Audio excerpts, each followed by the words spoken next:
저는 1952년 3월 강원도 철원 근처의 작은 마을에서 의무병으로 근무하던 김준호라고 합니다.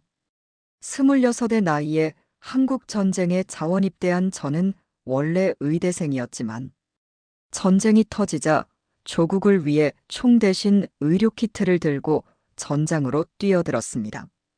어릴 적부터 생명을 구하는 일에 사명감을 느꼈던 저는 전투가 아닌 치료를 통해 전쟁에 이바지하고 싶었죠. 준호야, 빨리 장비 챙겨. 최전방에서 부상자가 속출한대. 선임 의무관 박중사의 다급한 외침에 저는 서둘러 의료 가방을 꾸렸습니다. 폭격이 계속되는 가운데 우리 부대가 위치한 야전병원으로 부상병들이 속속 이송되고 있었어요. 간신히 손과 얼굴을 씻고 의료용 장갑을 끼는데 창밖으로 포탄이 떨어지는 소리가 들렸습니다. 또 폭격이군. 적 비행기가 마을 쪽으로 향하는 것 같아. 중사의 말에 저는 순간 가슴이 철렁했습니다. 그 마을에는 민간인들이 아직 대피하지 못하고 있었으니까요. 선임의 만류에도 불구하고 저는 구급상자를 들고 마을로 달려갔습니다. 인간으로서, 의사로서 누군가를 돕지 않고는 배겨낼 수 없었습니다. 마을에 도착했을 때 이미 몇 채의 집이 불길에 휩싸여 있었습니다. 비명소리와 아이들의 울음소리가 뒤섞인 참혹한 광경 속에서 저는 다친 주민들을 돕기 시작했어요. 그때였습니다. 한 무너진 집 잔해 사이에서 희미한 울음소리가 들렸습니다. 누구 있어요? 괜찮으세요? 대답 대신 들리는 것은 어린아이의 흐느낌뿐이었습니다. 잔해를 치우고 들어가 보니 5살 정도로 보이는 작은 여자아이가 죽은 어머니의 시신을 부여잡고 있었어요. 아이의 모습은 처참했습니다. 옷은 흙과 피로 얼룩져 있었고 까맣게 그을린 얼굴에는 눈물 자국이 선명했죠. 아가, 괜찮아. 이제 안전해. 나를 따라와. 제 손을 내밀었지만 아이는 움츠러들어 더 세게 어머니의 시신을 끌어안았습니다. 그 눈에 담긴 공포와 상실감이 지금도 생생합니다. 자신의 세계가 한순간에 무너져 내린 어린아이의 절망을 어떻게 위로할 수 있을까요? 말없이 아이 곁에 앉아 가만히 손을 내밀고 기다렸습니다. 엄마, 엄마. 첫 마디를 내뱉고 아이는 다시 울음을 터뜨렸습니다. 저는 그저 아이의 손을 잡고 있었습니다. 시간이 얼마나 흘렀을까요? 드디어 아이는 조심스레 제 손을 잡았습니다. 그 작은 손이 제 손 안에서 떨리는 게 느껴졌죠. 이제 괜찮아. 함께 가자. 내가 지켜줄게. 아이를 안고 폐허가 된 마을을 빠져나오면서 저는 깨달았습니다. 이 전쟁은 전선에만 있는 게 아니라 이 작은 아이의 눈물 속에도 무너진 가정 속에도 있다는 것을요. 그리고 이 아이가 제 삶을 영원히 바꿔놓을 거라는 것도 모른 채 저는 그날 밤 아이와 함께 야전병원으로 돌아왔습니다. 야전병원으로 돌아왔을 때 주변의 시선이 쏠렸습니다. 누구도 민간인. 그것도 어린아이를 데려온 적이 없었으니까요. 선임 의무관 박중사는 처음엔 화를 냈습니다. 김준호, 군인이 민간인을 데려오는 게 얼마나 위험한 일인지 몰라. 당장 고아원으로 보내. 하지만 제가 아이를 발견한 상황을 설명하자 박중사의 표정이 누그러졌습니다. 전쟁은 잔인하지만 전쟁 속에서도 인간성을 잃지 않는 것이 우리의 싸움이었으니까요. 일단 하룻밤만 재워주고 내일 후방으로 보내자. 아이는 충격으로 말을 잘하지 않았습니다. 가끔 엄마라는 단어만 중얼거릴 뿐이었죠. 처음에는 이름도 알 수 없었고 부모님이 누구신지 어디서 왔는지도 알 수 없었습니다. 매일 밤 악몽에 시달리며 울던 아이가 처음으로 편안하게 잠든 건 제 품에 안겼을 때였습니다. 이름이 뭐니? 아가. 며칠이 지나도 대답이 없자 저는 아이에게 이름을 지어주기로 했습니다. 마침 별이 유난히 밝게 빛나는 밤이었고 어둠 속에서도 반짝이는 아이의 눈동자가 마치 별처럼 보였어요. 수아라고 부를게. 별처럼 반짝이는 아이라는 뜻이야. 그때 아이의 입가에 희미한 미소가 번졌습니다. 수아라는 이름이 마음에 든 걸까요? 전쟁의 아픔 속에서도 어린 생명의 미소는 저에게 큰 위안이 되었습니다. 수아는 점점 병원 사람들과 친해졌습니다. 특히 같은 부대의 이병장과는 금세 친구가 되었죠. 이병장은 평소 주머니에 사탕을 가득 넣고 다니며 수아를 만날 때마다 꺼내주곤 했습니다. 수아야, 오늘은 딸기 맛이다. 내가 좋아하는 거. 이병장의 손에서 사탕을 받아드는 수아의 모습은 마치 평화로운 일상의 한 장면 같았습니다. 전쟁의 한복판에서도 이런 작은 행복이 있다는 것이 신기했죠. 고아원으로 보내기로 한 날이 하루 이틀 미뤄지더니 어느새 수아는 우리 부대의 마스코트가 되었습니다. 다친 군인들은 수아가 옆에서 작은 손으로 위로해줄 때 통증도 잊곤 했죠. 그렇게 수아는 전장의 작은 희망이 되었습니다. 준호 씨, 이 아이 정말 보내야 할까요? 간호사 김미영의 물음에 저는 대답하지 못했습니다. 전쟁터는 아이가 있을 곳이 아니라는 걸 알면서도 수아를 보내는 것은 마치 제가 가진 유일한 빛을 놓아주는 것 같았습니다. 그러던 어느 날, 갑작스러운 폭격이 시작되었습니다. 수아는 겁에 질려 침대 밑으로 숨었고, 저는 필사적으로 아이를 찾아 헤맸습니다. 폭격이 멈춘 후 수아를 발견했을 때, 아이는 공포로 꽁꽁 얼어붙어 있었습니다. 수아야, 괜찮아. 내가 여기 있어. 아무도 너를 다치게 하지 않을 거야. 그 순간, 수아가 처음으로 제 이름을 불렀습니다. 준호 아저씨. 작은 목소리였지만 그 세 단어가 저의 가슴을 뜨겁게 만들었습니다. 수아를 안아올리며 저는 결심했습니다. 어떤 위험이 닥치더라도 이 아이를 지켜야겠다고요. 수아가 처음으로 제 이름을 부른 날 이후 저는 매일 밤 고민했습니다. 군인으로서 임무와 한 인간으로서 책임감 사이에서 갈등했죠.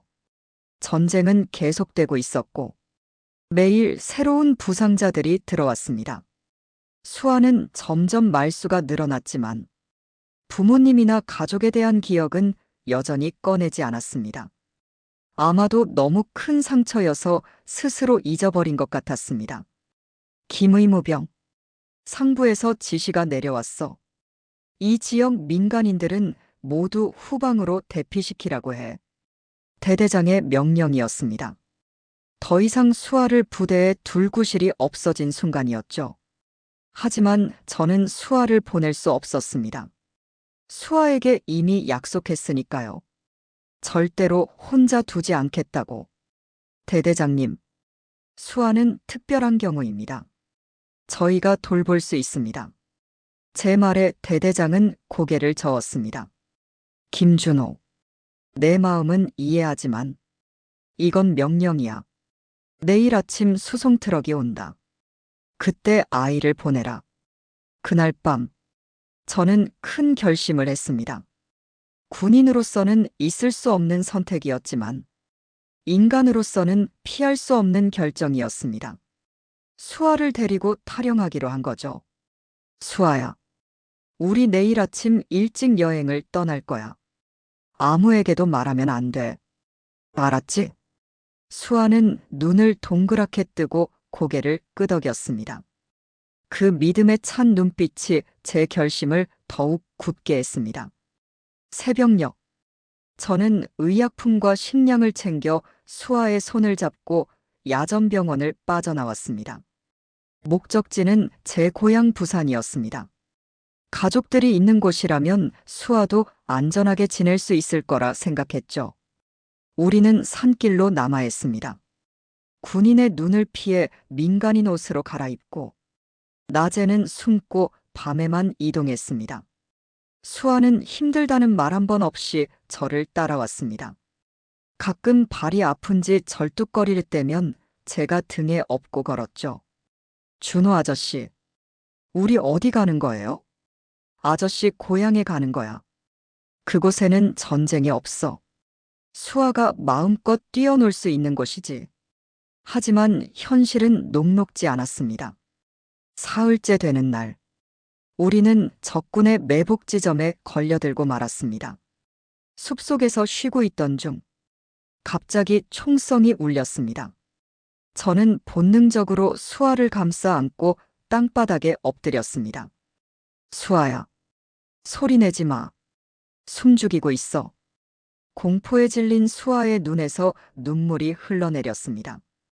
저는 수아를 업고 반대 방향으로 달렸습니다. 총알이 귓가를 스치는 소리가 들렸지만 저는 오직 수아를 지키는 것만 생각했습니다. 숲 깊은 곳에 도착했을 때 저는 수아를 큰 나무 구멍에 숨겼습니다. 수아야, 여기 꼭 숨어 있어. 내가 곧 돌아올게. 절대 나오면 안 돼. 아저씨, 가지 마세요. 무서워요. 수아의 애원에도 불구하고 저는 적군의 주의를 다른 곳으로 돌리기 위해 떠나야 했습니다. 수아의 작은 손이 제 소매를 꽉 붙잡았지만 저는 부드럽게 떼어내며 약속했습니다. 반드시 돌아올게. 약속해. 숲속으로 달리면서 저는 기도했습니다. 수아가 무사하기를. 그리고 제가 약속을 지킬 수 있기를. 적군의 시선을 다른 곳으로 돌리려던 저의 계획은 순조롭게 진행되는 듯 했습니다. 숲속 깊은 곳에서 일부러 소리를 내며 달렸고, 적군들은 예상대로 제 뒤를 쫓아왔죠. 하지만 예상치 못한 일이 발생했습니다. 달리던 중 발밑에 함정에 빠진 것입니다. 으악! 날카로운 통증이 발목을 관통했습니다. 미리 설치해둔 함정이었는지 제 발목은 끔찍하게 찢어졌습니다. 피가 철철 흘렀지만 그보다 더 큰 공포는 이대로 수아를 찾지 못할지도 모른다는 생각이었습니다. 간신히 일어나 절뚝거리며 걸었지만 점점 의식이 흐려졌습니다. 피를 너무 많이 흘린 탓이었죠. 쓰러지기 직전 저는 희미하게 인기척을 느꼈습니다. 적군인가 싶어 긴장했지만 다행히 그건 우리 부대의 정찰조였습니다. 김준호, 살아있었구나. 모두가 너를 찾고 있었어. 정찰조장 강소위의 목소리였습니다. 저는 마지막 힘을 다해 말했습니다. 수아, 숲속에 숨겨뒀어요. 찾아주세요. 그리고 의식을 잃었습니다. 눈을 떴을 때는 야전병원의 침대 위였습니다. 박중사가 걱정스러운 얼굴로 저를 내려다보고 있었죠. 살아났구나.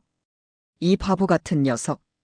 저는 황급히 몸을 일으키려 했지만 온몸이 아파 움직일 수 없었습니다. 수아는요? 수아는 찾았나요? 박중사는 무거운 표정으로 고개를 저었습니다. 정찰조가 내가 말한 장소를 뒤졌지만 아이는 보이지 않았어. 아마 무서워서 다른 곳으로 도망갔을 거야. 그 말을 듣는 순간 제 가슴은 무너져 내렸습니다. 제가 지키겠다고, 돌아오겠다고 약속했는데 저는 눈물을 참지 못하고 흐느꼈습니다. 다시 찾으러 가야 해요.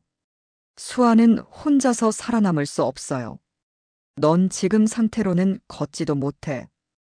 게다가 탈영한 죄로 군법회의에 회부될 예정이야. 박중사의 말은 냉정했지만 저는 포기할 수 없었습니다.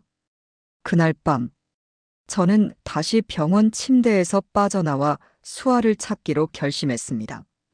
의료복을 입은 채 목발을 짚고 병원을 빠져나왔죠. 숲으로 향하는 길은 고통스러웠습니다. 발목의 상처는 아직 아물지 않았고 매 걸음이 지옥 같았습니다. 하지만 수아를 생각하면 그 어떤 고통도 견딜 수 있었습니다. 수아야, 어디 있니? 수아야. 달빛이 드리운 숲속에서 저는 목이 쉬도록 수아의 이름을 불렀습니다. 응답은 없었지만 포기할 수 없었죠. 그렇게 몇 시간을 헤맸을까? 문득 작은 울음소리가 들렸습니다. 준호 아저씨. 그 소리가 들리는 방향으로 달려갔습니다. 달빛 아래 작은 나무 구멍 속에서 수아가 떨고 있었습니다. 제가 숨겨둔 그 자리 그대로였죠. 수아야, 괜찮아. 이제 왔어. 수아를 품에 안자. 아이는 그동안 참았던 울음을 터뜨렸습니다. 아저씨가 안 오길래. 무서웠어요. 미안해. 미안해. 다시는 널 혼자 두지 않을게. 수아를 업고 돌아가는 길. 저는 어떤 일이 있어도 이 아이를 지키겠다고 다짐했습니다. 군법회의에 회부될지라도, 어떤 벌을 받더라도 상관없었습니다. 수아의 안전이 가장 중요했으니까요. 야전병원으로 돌아왔을 때 예상대로 대대장의 호된 질책이 기다리고 있었습니다. 탈영은 중대한 군사범죄였고 최악의 경우 총사령까지 언급되는 상황이었습니다. 김준호, 자네가 왜 그런 무모한 짓을 했는지 설명해보게. 저는 떨리는 목소리로 수아를 구한 경위와 아이에 대한 책임감, 그리고 인간으로서의 양심을 이야기했습니다. 대대장은 묵묵히 들으며 때때로 깊은 한숨을 내쉬었습니다. 자네 행동은 군인으로서 용납할 수 없는 일이지만 인간으로서는 이해할 수 있네. 예상치 못한 말에 저는 놀라 고개를 들었습니다. 대대장의 눈에는 이해의 빛이 어렸습니다.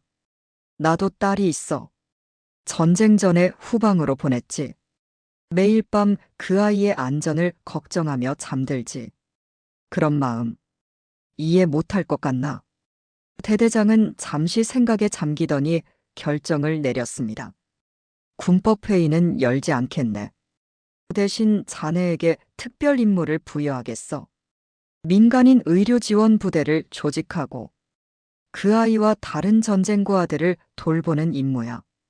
어떤가? 저는 믿을 수 없는 제안에 감사의 눈물을 흘렸습니다. 이것은 처벌이 아닌 기회였습니다. 수아뿐만 아니라 다른 전쟁고아들까지 돌볼 수 있는 기회였죠. 감사합니다. 대대장님, 제 모든 것을 다해 임무를 수행하겠습니다. 그날부터 저는 수아와 함께 민간인 의료지원 부대에서 활동하게 되었습니다. 작은 천막병원을 세우고 주변 마을의 부상자들과 아픈 아이들을 치료했죠. 수아는 제 옆에서 작은 간호사 역할을 자처했습니다. 붕대를 건네주거나 아픈 아이들을 위로하는 일이었죠. 준호 아저씨, 이 언니 많이 아파해요. 빨리 나아질까요? 수아의 순수한 질문에 저는 미소를 지었습니다. 그럼 우리가 함께 도와주면 빨리 나을 거야. 전쟁의 한복판에서도 우리는 작은 평화를 만들어갔습니다. 수아는 날이 갈수록 밝아졌고 다른 아이들과도 잘 어울렸습니다. 가끔 악몽에 시달릴 때면 제가 옆에서 손을 잡아주었고 아이는 안심하고 다시 잠들곤 했죠. 그러던 어느 날, 한 부상병이 천막병원으로 실려왔습니다. 심한 두부 외상으로 의식이 없었고 상태가 매우 위중했습니다. 저는 밤새 수술을 진행했고 다행히 부상병은 목숨을 건졌습니다. 다음 날 아침, 그 부상병이 눈을 떴을 때 수아가 우연히 옆을 지나가고 있었습니다. 부상병은 수아를 보자마자 눈을 크게 뜨고 외쳤습니다. 미정아, 미정이 맞지? 이모부다. 수아는 낯선 사람의 외침에 겁에 질려 제 뒤로 숨었습니다. 저는 부상병에게 다가가 상황을 설명했습니다. 이 아이의 이름은 수아입니다. 제가 전쟁터에서 구해 함께 지내고 있어요. 부상병은 고개를 저었습니다. 아닙니다. 저는 이 아이의 이모부예요. 이름은 김미정이고 올해 6살입니다. 작년 겨울 우리 마을이 폭격을 당했을 때 실종됐어요. 모두 죽은 줄 알았는데 저는 혼란스러웠습니다. 수아가 정말 이 사람의 조카일까요? 하지만 더 큰 충격은 수아의 반응이었습니다. 아이는 부상병의 이야기를 듣더니 천천히 그에게 다가갔습니다. 이모부. 작은 목소리였지만 그 한마디가 모든 것을 바꿔놓았습니다. 수아. 아니, 미정이의 기억이 조금씩 되살아나고 있었던 것입니다. 그 순간 저는 알았습니다. 제가 그토록 지키려 했던 아이에게 진짜 가족이 있다는 것을요. 며칠 동안 저는 부상병 최 상사의 이야기가 사실인지 확인하기 위해 노력했습니다. 미정이의 가족 사진을 보여달라고 했지만 최 상사는 모든 것을 폭격으로 잃었다고 했습니다. 다만 미정이의 손목에 있는 작은 점을 기억한다고 했죠. 확인해 보니 수아의 오른손 손목에는 정말 작은 점이 있었습니다. 아저씨, 저 이제 기억나요. 저 미정이에요. 엄마랑 아빠는 하늘나라에 갔대요. 이모부가 그랬어요. 수아. 아니, 미정이가 저에게 말했습니다. 아이의 기억이 조금씩 돌아오고 있었습니다. 최 상사는 미정이의 친가족은 모두 폭격으로 사망했지만 외가가 부산에 있다고 말했습니다. 외할머니와 이모가 아직 살아있다는 소식이었죠. 저는 복잡한 감정에 휩싸였습니다. 미정이에게 가족이 있다는 사실은 기쁜 일이지만 한편으로는 아이를 보내야 한다는 생각에 가슴이 무너져 내렸습니다. 준호 씨, 미정이는 제 조카지만 당신이 이 아이를 살렸고 지금까지 돌봐줬잖아요. 감사합니다. 최 상사의 진심 어린 말에도 제 마음은 무거웠습니다. 밤에 홀로 천막 밖에 나가 별을 바라보며 생각했습니다. 미정이에게 가장 좋은 것이 무엇일까? 전쟁터에서 저와 함께 위험한 삶을 사는 것보다 부산의 가족과 함께하는 것이 분명 더 나을 터였습니다. 다음 날, 저는 미정이에게 천천히 상황을 설명했습니다. 미정아, 이모부가 말해줬지. 부산에 외할머니와 이모가 있대. 거기 가면 안전하게 지낼 수 있을 거야. 미정이는 커다란 눈으로 저를 바라보았습니다. 아저씨도 같이 가요? 그 질문 한마디에 제 심장이 찢어지는 것 같았습니다. 고개를 저었습니다.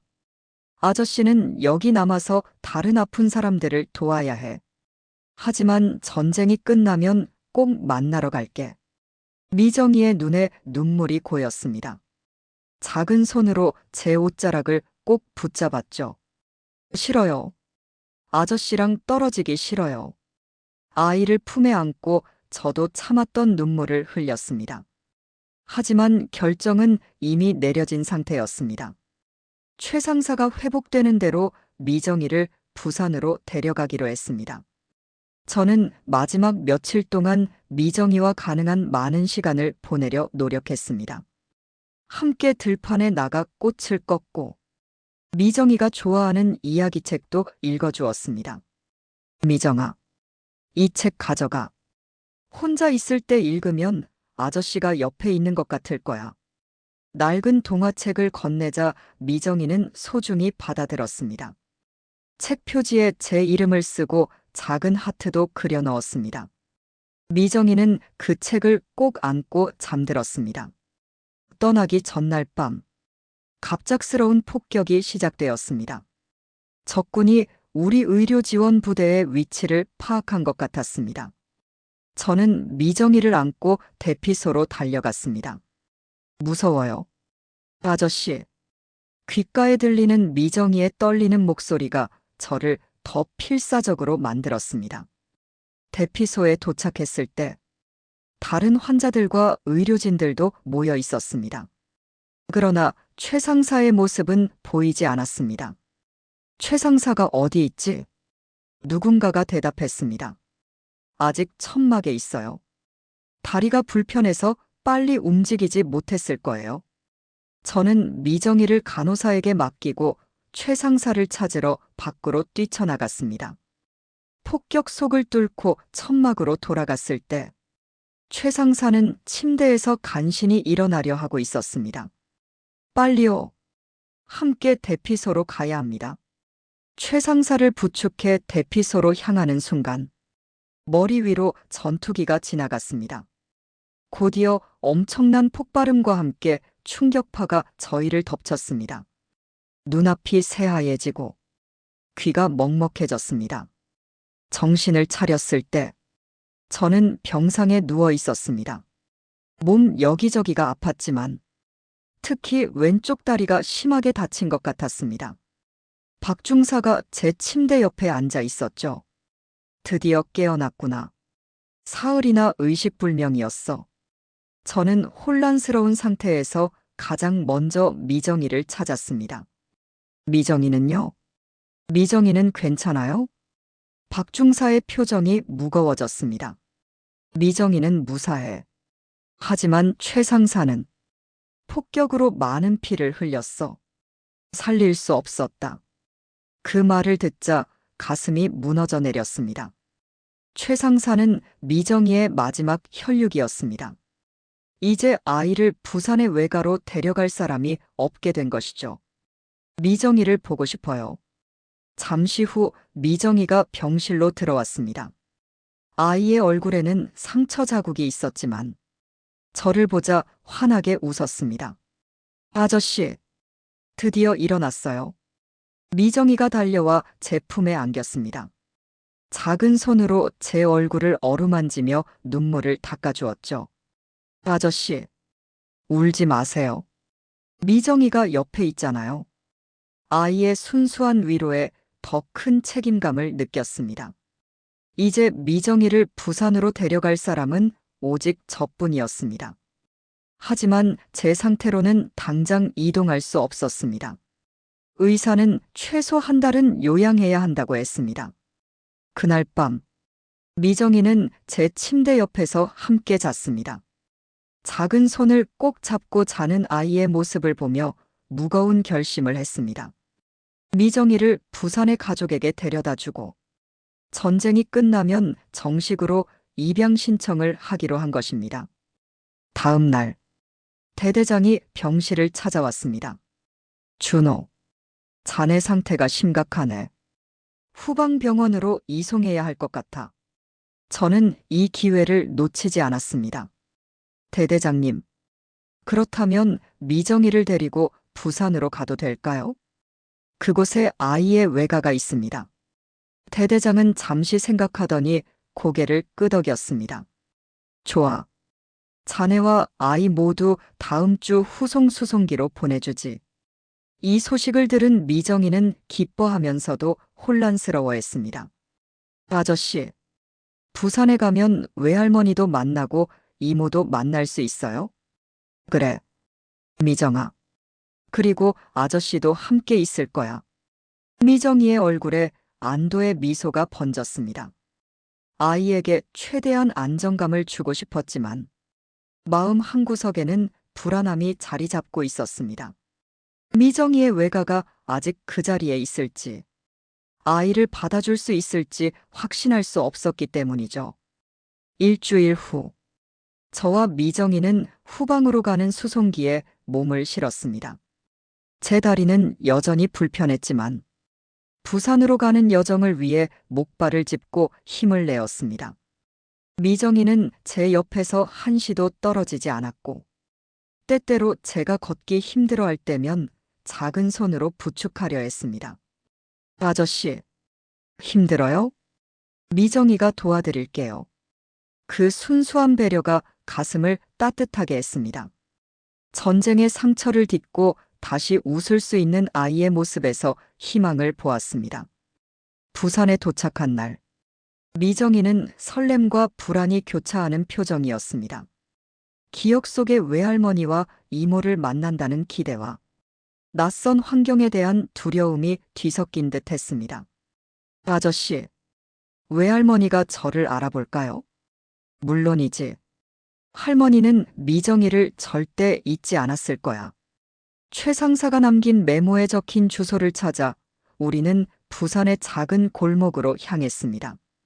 미정이는 제 손을 꼭 잡고 때때로 주변을 두리번거리며 혹시 기억나는 것이 있는지 살폈습니다. 마침내 도착한 집 앞에서 잠시 망설였습니다. 문을 두드릴 용기가 나지 않았던 것입니다.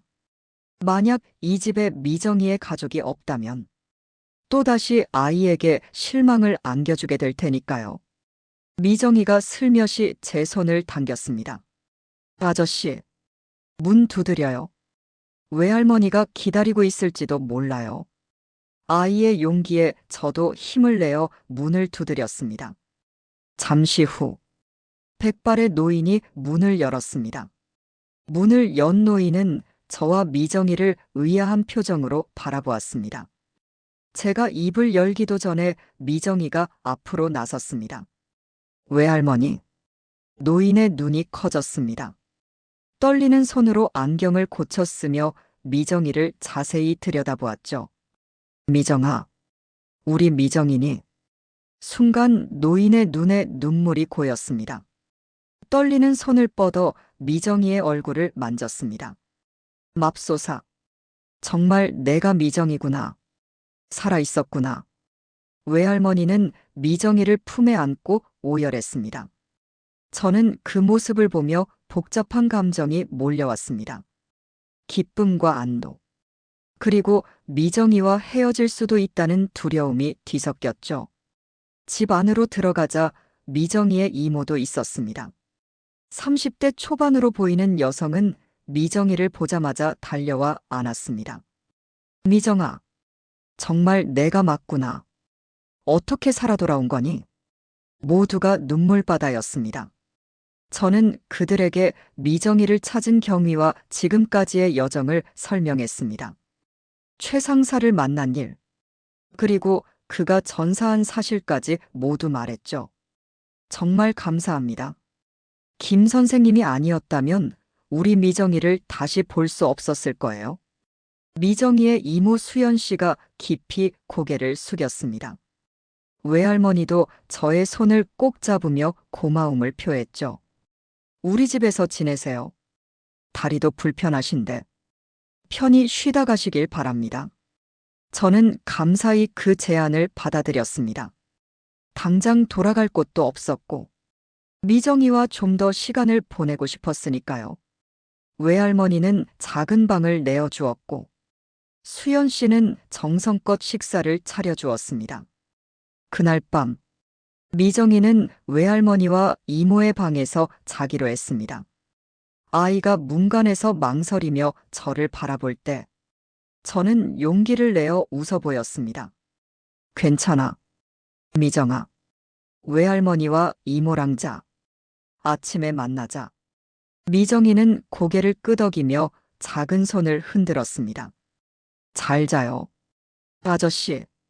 그날 밤 저는 잠을 이루지 못했습니다. 창밖으로 보이는 별들을 바라보며 미정이의 미래에 대해 생각했습니다. 이곳이 아이에게 가장 좋은 곳임을 알면서도 떠나야 한다는 사실이 가슴 아팠습니다. 다음 날 아침, 저는 외할머니와 수연 씨에게 입양에 대한 생각을 조심스레 꺼냈습니다. 전쟁이 끝나면 제가 미정이를 입양하고 싶습니다. 물론 가족분들의 의견이 우선이지만 예상과 달리 외할머니는 슬픈 표정을 지었습니다. 선생님, 저희도 미정이를 지켜줘서 정말 고맙습니다만 우리 집은 형편이 너무 어려워요. 전쟁 때문에 모든 것을 잃었고 지금은 수연이가 공장에서 일하며 겨우 끼니를 이어가는 중입니다.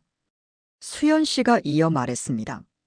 미정이가 돌아와서 정말 기쁘지만 솔직히 아이를 제대로 키울 여력이 없어요. 어머니도 건강이 좋지 않으시고 저는 그들의 상황을 이해했습니다.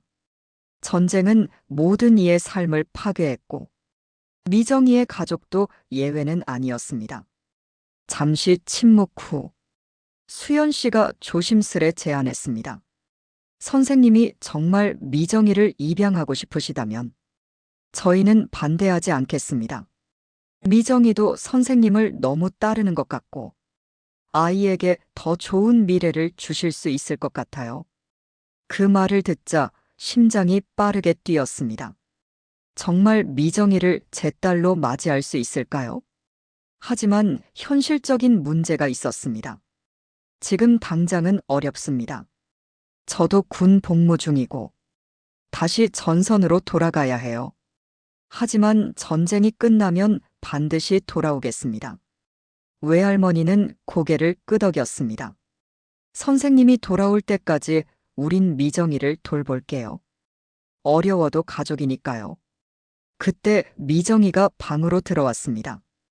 아이는 우리의 대화를 들었는지 물었습니다. 아저씨, 정말 떠나야 해요? 저는 미정이를 안고 대답했습니다. 잠시만 떠나는 거야. 전쟁이 끝나면 꼭 돌아올게. 그때 우리가 진짜 가족이 될 수 있을지도 몰라. 미정이의 눈에 눈물이 고였지만 곧 용감하게 고개를 끄덕였습니다. 약속이에요. 꼭 돌아오는 거예요. 약속해. 미정아. 어떤 일이 있어도 꼭 돌아올게. 머무를 수 있는 시간이 이틀밖에 없었습니다. 전선으로 복귀해야 했기 때문이죠. 그 귀중한 시간 동안 저는 미정이와 최대한 많은 추억을 만들려 노력했습니다. 함께 부산 바닷가를 걸었고 아이가 좋아하는 붕어빵도 사주었습니다. 다리가 아팠지만 미정이의 웃음을 보기 위해서라면 어떤 고통도 감수할 수 있었습니다. 이별의 날, 미정이는 아침부터 울상이었습니다. 식사도 거의 하지 않고 제 가방을 숨기는 장난을 치기도 했죠. 아저씨, 가지 마세요. 여기 있어요. 아이의 애원에 마음이 찢어지는 듯 했지만 저는 단호하게 대답했습니다. 미정아, 아저씨는 꼭 가야 해.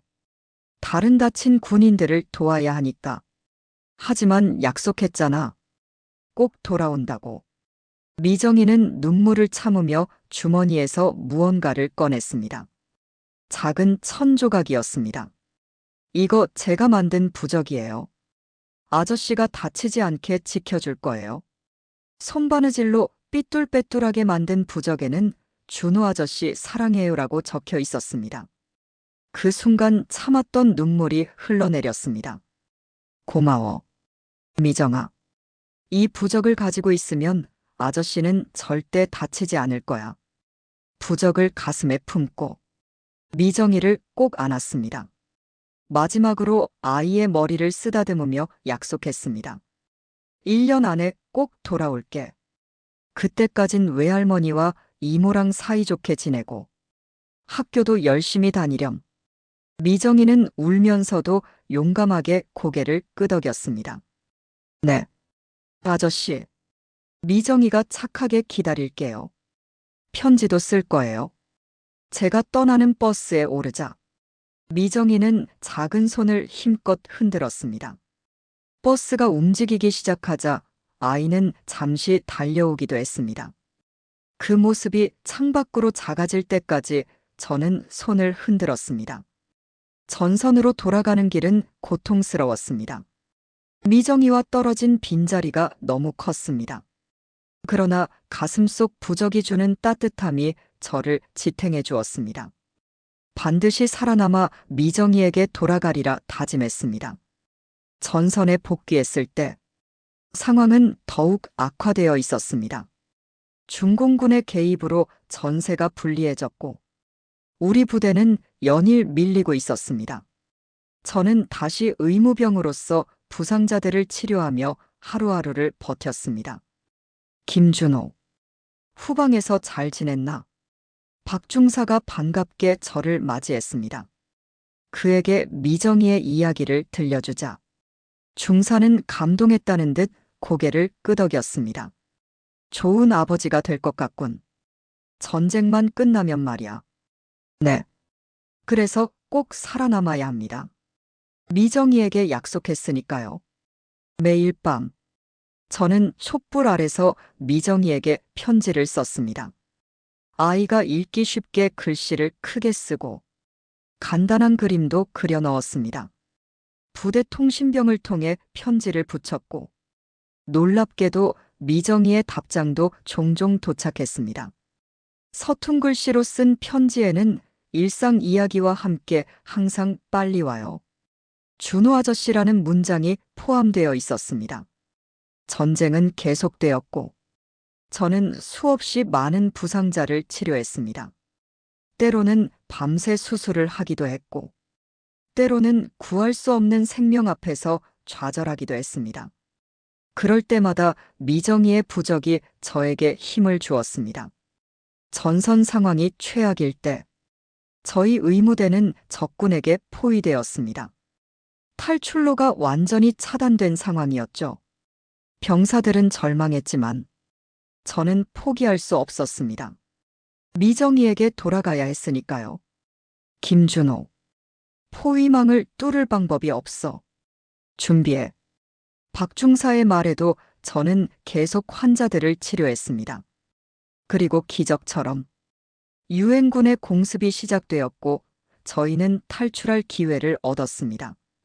환자들을 들것에 싣고 함께 탈출하는 과정에서 저는 등에 총상을 입었지만 살아남았습니다. 부상으로 다시 후방병원으로 이송되었을 때 저는 미정이에게 연락할 기회를 얻었습니다.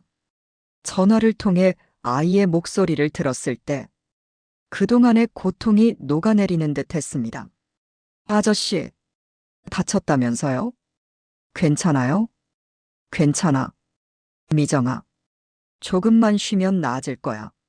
미정이는 잘 지내고 있니? 네. 학교도 다니고 있어요. 선생님이 제가 글씨 잘 쓴다고 칭찬해 주셨어요. 아이의 밝은 목소리에 안도했습니다. 미정이가 무사히 적응하고 있다는 사실이 기뻤습니다. 아저씨, 빨리 나아서 오세요. 보고 싶어요. 곧 갈게. 미정아, 조금만 더 기다려. 후방병원에서 한 달간의 치료를 마친 후 저는 다시 전선으로 복귀해야 했습니다. 하지만 운명은 다른 길을 준비하고 있었습니다. 군의관 선발 시험이 열렸고 의대생 출신인 저는 기회를 놓치지 않았습니다. 합격한다면 부산의 군병원에서 근무할 수 있었기 때문입니다. 김준호, 합격했네. 축하하네. 대대장이 시험 결과를 알려주었을 때 저는 믿을 수 없었습니다. 드디어 미정이 곁으로 갈 수 있게 된 것입니다. 부산 군병원으로 발령받는 날, 저는 기쁨을 감출 수 없었습니다. 잘 가게. 김준호. 자네 덕분에 많은 생명을 구했어. 박중사와 작별 인사를 나누며 지난 시간을 돌아보았습니다. 전쟁의 참혹함 속에서도 미정이라는 빛을 만났고 그 인연이 저를 여기까지 이끌었습니다. 부산에 도착하자마자 저는 미정이의 집으로 향했습니다. 가슴은 두근거리고 손에는 미정이를 위해 사온 인형을 꼭 쥐고 있었습니다. 골목길을 지나 익숙한 집 앞에 섰을 때 잠시 망설였습니다. 지난 6개월 동안 미정이는 어떻게 변했을까요? 여전히 저를 기억할까요? 문을 두드리자 수연 씨가 나왔습니다. 저를 보자마자 반가운 표정을 지었습니다. 김 선생님, 정말 오셨군요. 미정이가 얼마나 기다렸는지 몰라요. 수연 씨의 말이 채 끝나기도 전에 안에서 작은 발소리가 들렸습니다. 미정이가 달려나왔습니다. 준호 아저씨. 미정이는 저에게 달려와 품에 안겼습니다. 아이는 조금 컸지만 그 따뜻한 감촉은 여전했습니다. 익숙한 샴푸 향기가 코끝을 스쳤고 그 순간 전쟁의 모든 악몽이 사라지는 듯 했습니다. 미정아, 보고 싶었어. 많이 컸구나. 미정이는 환하게 웃으며 고개를 끄덕였습니다. 아저씨도 달라졌어요. 더 멋있어졌어요. 저는 웃음을 터뜨렸습니다. 미정이의 천진한 말에 마음이 따뜻해졌습니다. 집 안으로 들어가자 외할머니도 반겨주셨습니다. 건강이 좋지 않아 보이셨지만 미정이가 있어 행복해 보이셨죠? 선생님, 정말 약속을 지키셨군요. 감사합니다. 외할머니의 손을 잡고 저는 제 발령 소식을 전했습니다. 이제 부산 군병원에서 근무하게 되었습니다. 미정이를 자주 볼 수 있을 것 같습니다. 그 말에 미정이는 기쁨의 환호성을 질렀습니다. 야호! 준호 아저씨가 이제 계속 여기 있는 거예요? 그래. 미정아, 이제 자주 만날 수 있어. 그날 저녁, 저희는 오랜만에 함께 식사를 했습니다. 미정이는 학교 이야기, 친구들 이야기로 시간 가는 줄 모르게 떠들었습니다. 제 곁을 떠난 동안 아이는 많이 성장했습니다. 글도 제법 잘 쓰고 그림 솜씨도 늘었더군요. 아저씨, 이건 제가 그린 아저씨 그림이에요. 매일 그리면서 기다렸어요. 미정이가 보여준 그림에는 서툴지만 정성 가득한 제 모습이 그려져 있었습니다. 그 순간 결심했습니다. 더 이상 미루지 않고 입양 절차를 밟기로 한 것입니다. 미정아, 외할머니랑 이모한테 말씀드렸듯이 아저씨가 미정이 아빠가 되고 싶은데 미정이는 어때? 미정이의 눈이 동그래졌습니다. 잠시 생각하더니 갑자기 저를 꼭 안았습니다. 정말요? 제가 준호 아저씨 딸이 되는 거예요? 그래. 미정아. 물론 법적인 절차가 필요하지만 우리는 이미 마음으로 가족이잖아. 미정이는 기쁨의 눈물을 흘렸습니다. 외할머니와 수연 씨도 흐뭇하게 바라보셨죠. 그렇게 우리의 새로운 가족 이야기가 시작되었습니다. 군병원에서 근무하면서 입양 절차를 진행하는 것은 쉽지 않았습니다.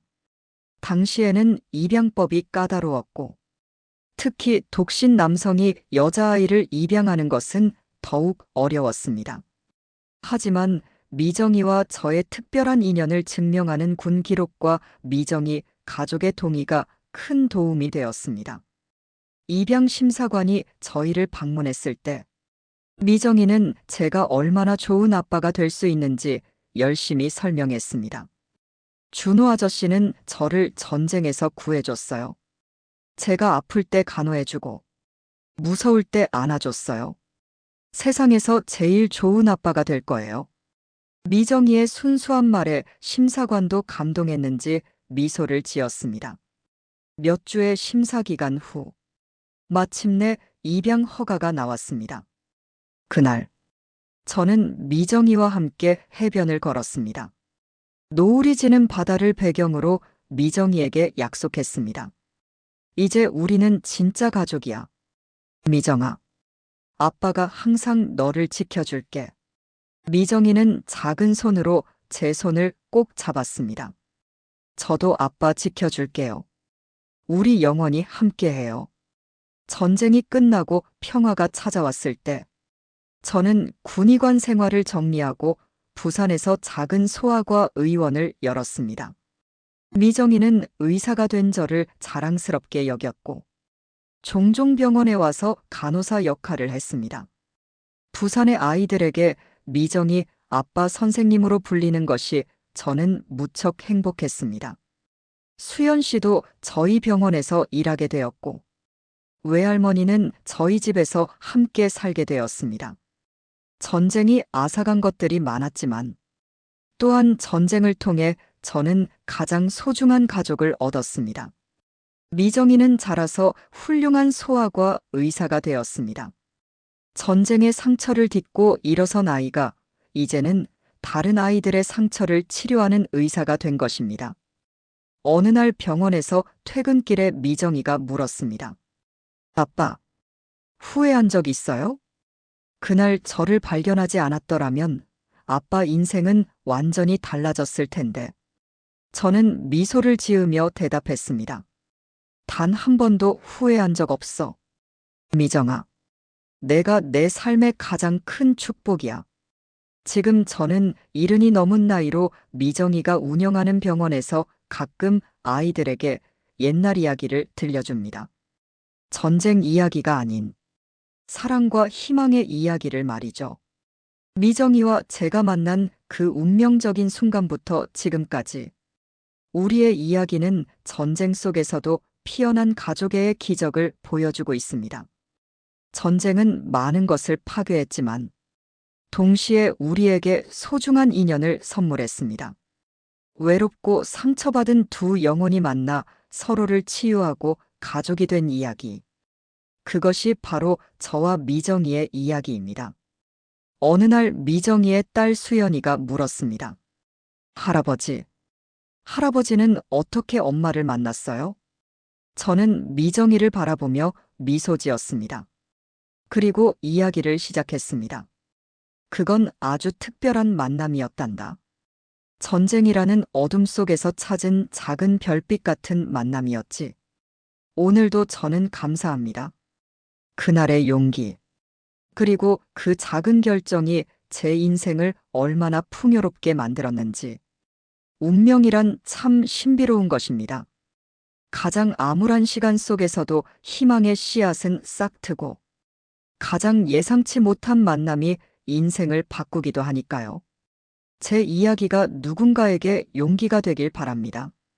어떤 상황에서도 포기하지 말고 사랑으로 손을 내밀 수 있는 용기를 가지시길 바랍니다.